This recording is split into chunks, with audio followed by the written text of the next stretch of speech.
Usa ka gatos ka mga pulis gikan sa Cebu City Police Office ang isugda na sa pag-deploy sa palibot sa Basilica. Samtang giandam na usab ang sulod ug gawas sa Basilica del Santo Niño.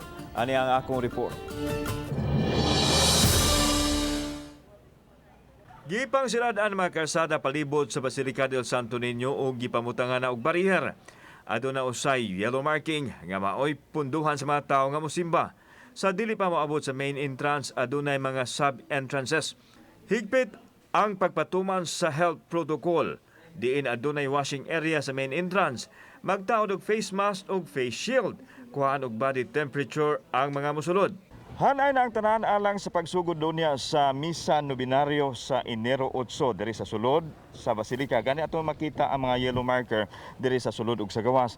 Kini aron masiguro nga mapatuman ang health protocol, lakip na nini ang physical distancing. Nakahanay ang mga bangko sa Pilgrim Center, apil na ang mga bleachers nga pinasubay sa social distancing. Aduna na pipila ka mga deboto ang nanimba. Mawala ng pandemic. Totally as in wala na jud. Nalipay pero murag nabag-uman diri.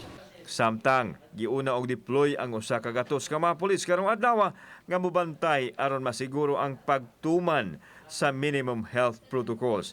Primary function sir, magyapon observe ginato ang atong instruction nga observe ginato ni nga ang ipa-observe gyud sa mga churchgoers ang minimum health standard. So kinahanglan gid lang physical distancing, mag-mask, face shield unya pag katong sulod na sa simbahan naman tay mga wash area diha. Gipaniguro sa city government nga makontrol ang mga tawo busa magbutang og mga widescreen sa mga plaza. Mag-deploy usab og mga bus nga mohakot sa mga manibahay aron masigurong makapauli dayon.